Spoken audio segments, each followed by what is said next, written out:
Bonjour à tous, bienvenue sur ce nouveau webinaire organisé par Elidan. Aujourd'hui, nous allons aborder un nouveau thème. Le thème, c'est protéger vos infrastructures des pressions d'eau, tout savoir sur les géocomposites de drainage. Ce nouveau webinaire va vous être présenté par Pierre Bernard, qui est directeur commercial composite et responsable du développement international du groupe Elidan, ainsi que Eric Vanel, qui est ingénieur chargé d'affaires sur l'Afrique et le Moyen-Orient. Je vous invite, comme d'habitude, à participer au cours de ce webinaire et à poser vos questions. Nous y reviendrons bien entendu en fin de webinaire, sachant que Eric et Pierre en ont à peu près pour 20 minutes. Donc, n'hésitez pas à poser vos questions tout au long de ce webinaire.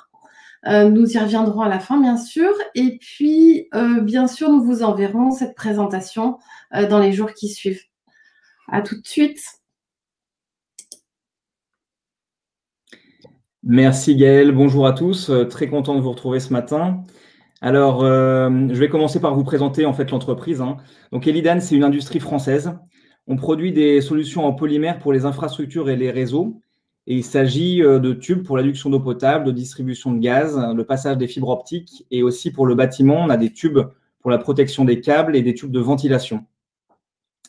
Pour les marchés travaux publics et puis pour l'environnement, on produit des géosynthétiques spécifiques pour le drainage et c'est ce qui va nous intéresser aujourd'hui. Quelques chiffres clés, on a 7 usines, 6 en France, 1 en Belgique. On réalise 130 millions d'euros de chiffre d'affaires par an. On est 400 employés dans le groupe et on peut noter une forte présence à l'international, en Europe, en Afrique, au Moyen-Orient, en Amérique latine et puis aussi ponctuellement en Asie. Je l'ai dit dans le webinaire précédent, on est une entreprise à forte croissance et une des clés de notre succès, c'est d'être à l'écoute du marché, d'être à l'écoute des clients et de faire en sorte que les solutions correspondent bien aux besoins du terrain. Surtout dans cette idée, voilà, n'hésitez pas à nous faire remonter en fait vos besoins terrain dans une optique d'amélioration continue de nos solutions pour venir coller en fait aux besoins du terrain. Et puis le webinaire, il se veut aussi dynamique. Donc comme l'a dit Gaël, surtout posez vos questions dans l'onglet questions et on y répondra à la fin. Le webinaire, il se veut dynamique. Alors, on vous a mis une petite photo ici. Et ce qu'on aimerait en fait, c'est savoir en fait ce que cette photo vous inspire, donc en lien avec le thème du webinaire. Donc si vous pouvez prendre quelques secondes pour écrire une phrase, pour écrire quelques adjectifs de ce que ça vous inspire, on se laisse, on va dire 40 secondes, et puis on cliquera tous en même temps dans le chat pour ne pas être influencé par les réponses des autres. Donc n'hésitez pas, voilà, écrivez ce que ça vous inspire. Je vous rappelle que vous avez un onglet chat dédié, donc on vous invite à prévoir de rédiger votre commentaire dans l'onglet. Je vous donnerai le top si vous voulez pour taper sur Entrée et qu'on envoie tous nos inspirations en même temps. On peut se laisser encore 30 secondes.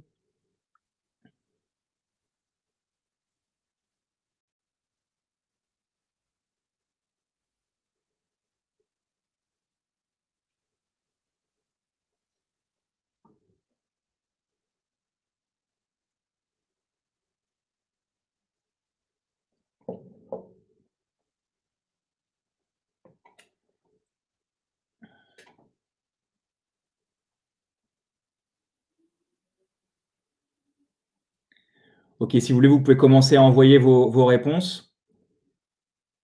Je ne vais pas forcément les commenter, mais l'idée, c'est quand même aussi de réfléchir un petit peu au drainage, etc., avec une façon de faire traditionnelle.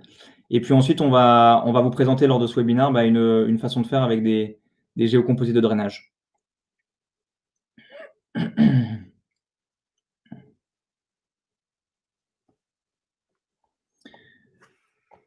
N'hésitez pas à continuer à envoyer vos commentaires. Alors, un géocomposite de drainage, c'est toujours installé dans le sol, du moins derrière une structure. Donc, il a pour fonction en fait de stopper et d'évacuer l'eau. Et ici, les géocomposites de drainage que vous voyez, en fait, c'est l'assemblage d'un géotextile et d'un géospaceur ici en jaune. Alors l'eau, elle s'infiltre en fait dans le sol, elle passe à travers le géotextile qui a une fonction filtrante, elle s'écoule dans la structure alvéolaire du géocomposite. Donc on voit les petites flèches bleues ici au niveau de ce schéma. Et il faut imaginer que dans la réalité, en fait, le géocomposite peut couvrir de grandes surfaces. Donc vous le verrez dans les photos qui vont suivre et dans les présentations. Dans la présentation, il y a beaucoup de photos pour bien comprendre comment ça fonctionne. Et l'eau s'écoule donc à travers les alvéoles et elle va ensuite être évacuée dans un drain en partie basse, ici. Donc on a vraiment 3 aspects. L'eau, elle s'écoule, elle est filtrée par le géotextile, elle s'écoule à travers les alvéoles et elle est ensuite évacuée. Et donc, l'objectif et l'enjeu, c'est d'évacuer l'eau sur le long terme sans que la solution s'écrase et ni se colmate. Donc, tout est réfléchi et dimensionné pour ça. Et je laisse la parole à Eric qui va vous présenter les solutions avec les images. Parfait, merci beaucoup Pierre. Donc, comme Pierre vous l'a expliqué, vous a un peu montré toutes nos différentes caractéristiques techniques. Moi, j'ai essayé d'aller dans des exemples un peu plus concrets pour que vous ayez vraiment une idée réelle de l'implication. Donc, comme vous pouvez le voir en fait sur l'image à gauche, en fait, on est sur une culier de pont au Maroc et vous voyez en fait le remblai qui applique une pression en fait sur la paroi, sur la paroi. Et en fait, une fois que ce remblai il va récupérer l'eau de pluie en fait, il va saturer en eau, il va exercer une pression qui est de plus en plus forte sur la paroi. Et c'est à ce moment-là en fait que notre solution elle va entrer en jeu et en fait en drainant cette eau elle va en fait diminuer la pression qui va être exercée sur la paroi et donc assurer sa longévité. Et j'aime beaucoup cette photo parce que vous pouvez vraiment bien voir les trois parties en fait de nos solutions, donc le géotextile, le géoespaceur en jaune et ici, comme vous le voyez, en bleu, le drain évacuateur. Sur l'image de droite, c'est la piste de lancement d'Ariane 6 en Guyane française. Et on ne se rend pas vraiment compte sur la photo, mais c'est des murs qui vont jusqu'à 30 mètres de haut. Et donc, en fait, ce qui se passe, c'est qu'au niveau du remblai en partie basse, les pressions peuvent être extrêmement élevées. C'est pour ça qu'on a utilisé nos géocomposites de drainage ici, parce qu'on a une forte résistance à la compression, en fait, et qui ne va pas du tout altérer en fait, leur capacité drainante, même sous de fortes pressions. Donc, tout ça, en fait, ça permet la stabilité et la longévité des ouvrages. Je vais passer à la prochaine diapositive. Donc, en fait, maintenant, au niveau de l'installation, comment ça se passe? En fait, nous, notre but, c'est vraiment de faciliter la tâche aux installateurs. Donc, on fait un tuilage entre les rouleaux, en fait, et de par la structure alvéolaire de nos solutions, les rouleaux, ils vont venir s'emboîter entre eux un petit peu comme des Legos. Donc, ça va être très, très facile de faire le tuilage entre les rouleaux. Et en partie haute, on va venir les fixer donc à l'aide d'un rivet ou d'un cloueur, si on veut vraiment faire ça dans les règles de l'art, on va dire, mais ça peut aussi se faire tout simplement à l'aide d'un fil de fer. Parce que si vous voulez, en fait, ça va être le remblai qui va maintenir la structure sur la paroi en fait, en exerçant une pression. Comme vous pouvez le voir en fait, sur l'image en bas à droite, c'est en fait le remblai tout simplement qui va maintenir la solution sur la paroi. Et je vais reprendre en fait le commentaire que M. Da Silva nous avait mis dans l'onglet chat. En fait, un des avantages aussi pour les installateurs, c'est qu'on va avoir une couche drainante qui va être homogène sur toute la surface, ce qui va parfois être plus compliqué à faire en utilisant la solution granulaire. Là, vraiment, sur tous les mètres linéaires qu'on va avoir, on va avoir la même épaisseur de couche drainante. Donc, maintenant, je vais parler du drainage sur talus. Donc là, les photos que vous voyez, c'est la réalisation des lignes TGV qu'on a fait dans l'est de la France. Ici, le but, c'était de venir protéger en fait les rails des infiltrations d'eau latérales. Donc, on a couvert tout le talus en fait de nos solutions et on a directement mis le béton projeté sur notre solution. Donc, c'est vraiment essentiel et je le redis parce qu'on a souvent beaucoup de questions là-dessus. En fait, le béton projeté, il accroche vraiment dans les alvéoles de notre solution. On peut vraiment mettre le béton sur notre solution, ça va tenir, il n'y a vraiment aucun souci là-dessus. Et surtout, ça ne va absolument pas altérer les caractéristiques techniques de nos solutions. Que ce soit le débit, la résistance en compression, ça ne va absolument pas les altérer. Donc, c'est vraiment une solution qui est très facile à mettre en œuvre pour les constructeurs dans ce genre de situation. Hop, et maintenant pour tout ce qui est fondation et dalle, donc plus pour tout ce qui va être notre gamme bâtiment.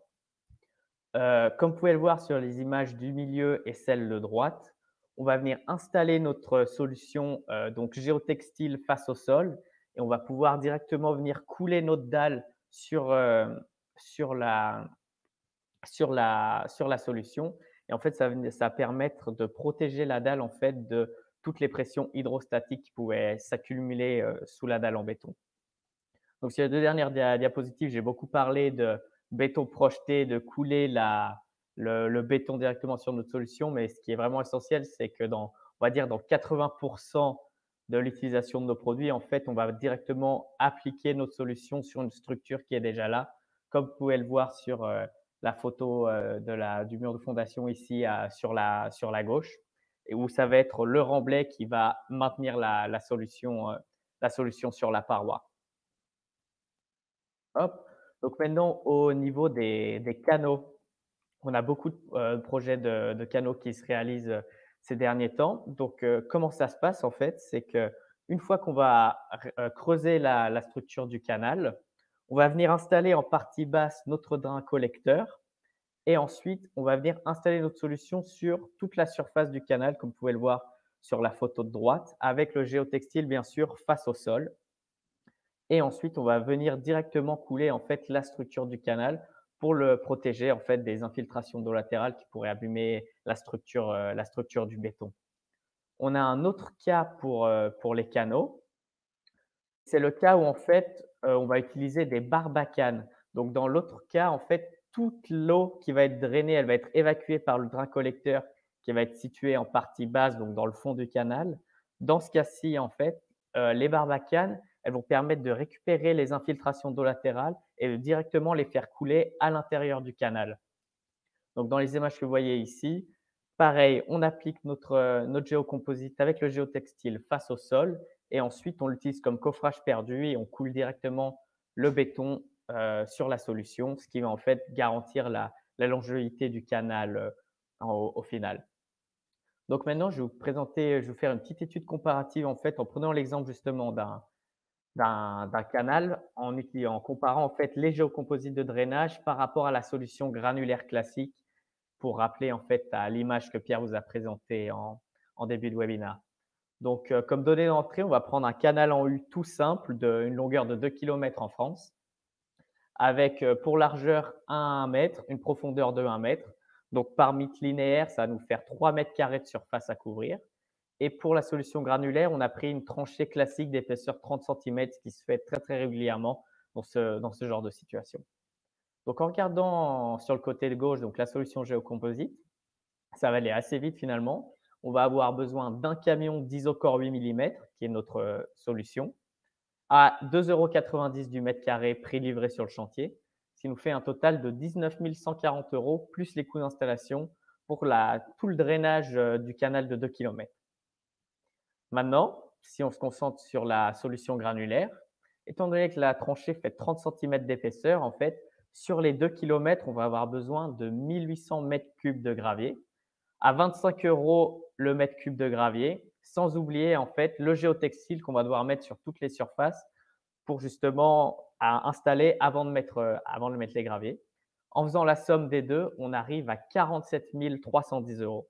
Donc là, c'est juste sur l'achat de matières premières pour la couche drainante et on voit qu'il y a un rapport de 2,5. Donc la solution géocomposite, elle va être 2,5 fois moins chère que la solution granulaire et là, c'est juste à l'achat de matières premières. Et en fait, sur la prochaine diapositive, c'est juste pour mettre ça un petit peu plus, on va dire, en tête et un peu plus réaliste. Il faut vous dire que dans cette situation, donc du canal de 2 km, un camion de géocomposite, ça équivaut à 96 semi-remorques de gravier. Donc, je laisse imaginer au niveau du temps d'installation, le temps aller-retour camion et toute la logistique, ça a vraiment un réel intérêt pour les constructeurs et les installateurs de justement se tourner vers la solution géocomposite. Donc, maintenant que je vous ai parlé un petit peu de tous les exemples, je vais redonner la parole à Pierre qui va aller un petit peu plus en détail sur tout ce qui est l'équivalence granulaire. Merci Eric. Alors on reste dans le même exemple et on s'intéresse maintenant à la capacité de débit du géocomposite. Intuitivement, on peut penser qu'une épaisseur de 30 cm de cailloux draine mieux et en réalité, ce n'est pas le cas. Quand on regarde la tranchée, donc selon la loi de Darcy, en fait, on a un débit qui est équivalent à 3 10-4 mètres cubes par seconde en multipliant en fait la perméabilité du matériau par son épaisseur, 30 cm, avec un gradient de 1. Donc, dans l'exemple qu'Eric a choisi, hein, donc c'est une tranchée en U. Alors, c'est un canal en U. Par simplification, j'ai gardé un gradient de 1 et je le garde de toute façon pour le géocomposite. Si on affine un petit peu, ça donnera des résultats de toute façon similaires. Et le débit de l'isocore, donc le géocomposite de drainage, on a un débit en fait qui est calculé en laboratoire de façon très précise et on obtient un débit de 10-4 mètres cubes par seconde. Tout simplement, en fait, le géocomposite draine, débite 3,3 fois plus que 30 cm de cailloux. J'en avais parlé lors du dernier webinaire. Ceux qui étaient là, je vais reprendre en fait les mêmes explications que j'avais prises en fait pour expliquer autrement. Il faut comprendre que donc le débit, c'est un volume d'eau qui se déplace par unité de temps. Que dans les cailloux, l'eau, elle doit se frayer un chemin et qu'elle est ralentie en fait par chaque caillou. Donc en fait, l'eau dans les cailloux, elle va très lentement. Dans le géocomposite de drainage, à l'inverse, en fait, l'eau, elle circule sans obstacle et elle est et elle va donc beaucoup plus vite. En fait, elle est drainée en fait entre les alvéoles sans être freinée.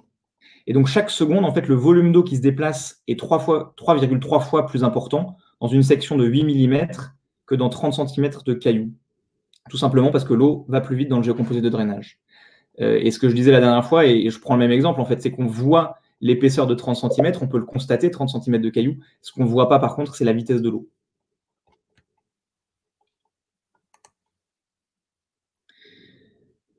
Eric l'a dit tout à l'heure, en fait, hein, il y a deux critères importants concernant le géocomposite de drainage. Donc, c'est la résistance en compression et c'est aussi la capacité de débit.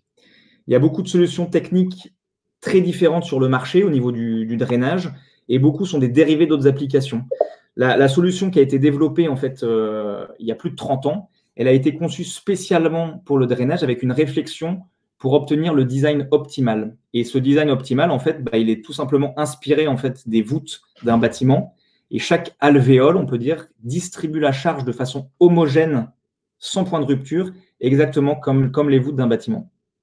Donc, on a vraiment une même technique et ça nous permet en fait d'avoir un rapport quantité de matière-résistance qui est excellent.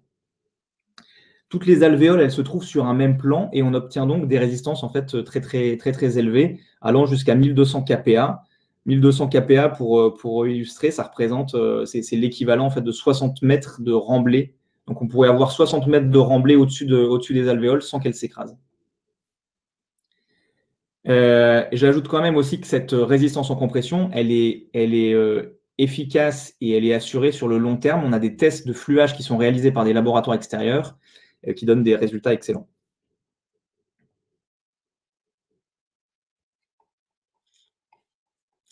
Je vais vous montrer la gamme en fait de RIB groupe Elidan juste pour vous donner une idée en fait derrière de qu'est-ce que c'est qu'un géocomposite de drainage et comment on répond en fait au débit et aux résistances en fait. Tout simplement avec une quantité de matière par mètre carré. En fait, plus on met de matière, plus on aura une feuille épaisse et plus on pourra être résistant. Donc dans notre gamme, vous avez des résistances qui vont de 100 ou 150 à 1200 kPa.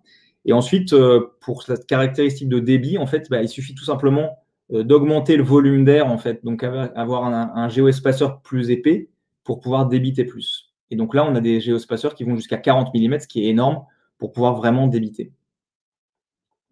Et puis ensuite, en fonction des applications, on a des tailles de rouleaux qui seront forcément différentes, qu'on peut manutentionner à la main ou alors des gros rouleaux pour des grandes surfaces. Dans le dernier slide, on vous synthétise un petit peu tous les bénéfices qu'on a discuté avec Eric là, pendant cette présentation. Donc, il y a forcément un gain financier par rapport au gravier. Donc là, il n'y a pas photo et c'est ce que vous a présenté Eric. Il y a une diminution des coûts de pose, étant donné que la pose des géocomposites alvéolaires, elle est très simple. En fait, ça se tuile comme un Lego. Il n'y a pas de connexion plus compliquée que ça à réaliser. il y a une facilité, une rapidité de mise en œuvre. Là encore, aussi par rapport à du gravier, hein, la rapidité de mise en œuvre, elle est bien supérieure et donc ça vous fait gagner du temps de chantier quand vous êtes en alternative à du gravier. Et puis aussi une réduction des allers-retours camions par rapport au temps d'exécution. Simplicité d'installation, j'en ai parlé. Performance technique, l'épaisseur importante. Donc, c'est ce que je disais. Hein, plus vous avez une épaisseur, en fait, plus vous allez pouvoir débiter. Forte résistance à la compression. Résistance au fluage, donc sur le long terme. Et même débit dans toutes les directions. Ça, c'est important. C'est-à-dire que, quel que soit le sens de pose, en fait, vous allez pouvoir avoir la même capacité de débit. On n'est pas sur une application linéaire. En fait, voilà, l'eau, elle peut s'écouler à travers les alvéoles dans toutes les directions. Et enfin, la question du développement durable. On a un produit qui a beau être en plastique, il est non polluant. Dans le sol, il est non polluant. Il est recyclable, étant donné que c'est un monomatériau. En fait, c'est du PEHD. Et puis, le bilan carbone de la solution, elle est performante, et notamment quand on compare à une solution granulaire. Ça permet aussi, dans l'idée du développement durable, hein, de construire des installations qui ont une durée de vie plus longue parce qu'elles sont mieux protégées. Et donc, on est aussi dans cette idée de long terme. Merci en tout cas pour votre attention. On peut prendre vos questions si vous en avez. N'hésitez pas à en poser dans l'onglet questions. En effet, merci Pierre, merci Eric. Nous avons déjà quelques questions. Qu'en est-il du colmatage ? Alors, le colmatage, c'est une question qu'on nous pose souvent et c'est une question importante. Alors, il faut savoir que quel que soit le système de drainage, en fait, on a toujours cette question de colmatage. C'est-à-dire que même avec des cailloux, quand on a du géotextile, en fait, qui sépare un géoespaceur ou des cailloux, on a de toute façon cette question de colmatage qui se pose. Ce que je peux dire, en fait, c'est que quand on est dans une application caillou, le géotextile, il a été dimensionné pour résister en fait au poinçonnement des cailloux, etc., et pas forcément pour l'application filtrante. Dans notre application et avec les géocomposites de drainage, en fait, le géotextile, il est principalement dimensionné pour ses caractéristiques de filtration, et donc il va laisser suffisamment passer d'eau pour pouvoir drainer correctement et bloquer les fines, et il va laisser passer les plus petites fines pour pas qu'elles se bloquent en fait devant le géotextile, et donc à ce moment-là, ça colmate pas. Donc disons que le géotextile est choisi et dimensionné pour éviter l'effet de colmatage. Et ce que je rajoute aussi, c'est que depuis que je suis là, depuis 6 ans maintenant dans l'entreprise, j'ai jamais eu un cas de colmatage. Et même en questionnant avant en fait dans l'entreprise, on n'a jamais eu de retour client, de retour en fait de terrain sur un cas de colmatage en fait. Donc le produit fonctionne et ça fait 30 ans. Ok, Pierre. Ensuite, on a une autre question, mais peut-être tu as répondu en partie. Quelle gamme de pression avez-vous ? Quelle gamme de pression ? Alors, je comprends pression par compression, donc 150 à 1200 kPa. Et 1200 kPa, c'est beaucoup. Hein. 1200 kPa, c'est vraiment, si on a une densité de 2 sur un remblai, qui est beaucoup, hein, ça fait 60 mètres, hein, clairement. Donc, c'est important. La personne a précisé derrière, OK pour drainage sous 100 mètres de déchets et qu'il a retenu 1200 kPa. Ouais. Alors après, le truc, c'est qu'on ne va généralement pas aller jusqu'à 100 mètres de déchets puisqu'on va prendre des coefficients de sécurité et on préconisera quand même un peu moins de 100 mètres. Effectivement, la densité du déchet, on peut aller jusqu'à 100 mètres hein, sans que ça s'écrase, mais on prévoira quand même quelques coefficients de sécurité. Donc, disons que 50 mètres de déchets, ça tiendra avec un coefficient de sécurité de 2. Avez-vous des références en Afrique ? Alors, oui, on en a énormément. Pour revenir aux commentaires de M. Gisbert, on a beaucoup de références pour tout ce qui va être centre d'enfouissement technique, donc de centre pour les déchets en Afrique, que ce soit au Sénégal, récemment au Togo, en Côte d'Ivoire, au Cameroun, en Afrique du Sud. On a fait des projets routiers au Congo. Et donc, non, on a vraiment énormément de références en Afrique. Ça fait plusieurs années qu'on est implanté sur le continent africain. Pour projet routier et même projet d'infrastructure, on en a énormément. Il y en a au Sénégal, en Côte d'Ivoire aussi. Il y en a beaucoup au Maroc, il y en a en Tunisie. au Cameroun, on travaille en Afrique du Sud aussi. Donc, voilà, il y a énormément de références en Afrique et partout dans le monde, en fait. Très bien. Écoutez, pour l'instant, il n'y a pas de nouvelles questions. Ah si, une question vient d'arriver. Quelle est l'expérience en matière de défaut d'étanchéité? Alors, la solution, en fait, c'est une solution drainante, donc c'est pas une solution d'étanchéité. C'est pas une membrane drainante qui est là pour seulement stopper l'eau. En fait, la majorité de l'eau, disons, va être stoppée, étant donné que la solution, elle est imperméable en partie courante, donc elle est imperméable au niveau du rouleau, mais pas forcément au niveau des connexions. Donc, on préconise pas cette solution pour une étanchéité totale, en fait. Après, disons que 97% ou 98% du flux d'eau va être stoppé et drainé, en fait. Il peut y avoir de l'eau qui passe à travers la jonction, mais encore une fois, hein, c'est pas une étanchéité totale avec des soudures, etc. On est sur un produit de drainage, donc complémentaire de l'étanchéité, si je puis dire. Et je rajoute quand même un point, c'est qu'on a une autre solution qu'on ne vous a pas présentée là, qui est une géomembrane drainante. Et à ce moment-là, elle fait à la fois office d'étanchéité et de drainage, puisqu'elle a des bords plats. Donc, vous avez les alvéoles sur la majorité de la surface et des bords plats qui se soudent. Et on a toutes les certifications comme quoi c'est une géomembrane. Ça, elle est développée avec des matières spécifiques, avec toutes les normes, etc. Donc, c'est vraiment une géomembrane drainante. Elle s'appelle la Napsol pack soudable. D'ailleurs, on vient de l'utiliser récemment au Togo, justement, pour revenir à la question des références en Afrique. Très bien. Et aussi en France, on a beaucoup de références là-dessus. Bien, écoutez, il n'y a pas de nouvelles questions, donc on va pouvoir conclure ce webinaire. Merci à tous d'avoir participé et de vous être connectés pour cette petite demi-heure. Une petite conclusion, messieurs? Oui, surtout, n'hésitez pas à nous contacter. Vous avez nos contacts qui sont affichés. Vous allez recevoir en fait la présentation et les moindres questions que vous pouvez avoir sur un point technique, que ce soit colmatage, compression. On peut vous envoyer des documentations et on sera un plaisir de revenir vers vous pour tout ça. En effet, Eric et Pierre restent joignables sur ces numéros. Vous avez également notre site internet elidan.eu à votre disposition et l'adresse contact qui est bien sûr disponible. Nous vous envoyons cette présentation dans les jours qui viennent par email. Merci de votre participation. On vous souhaite une belle journée. Merci. À bientôt. Merci à tous. Bonne journée.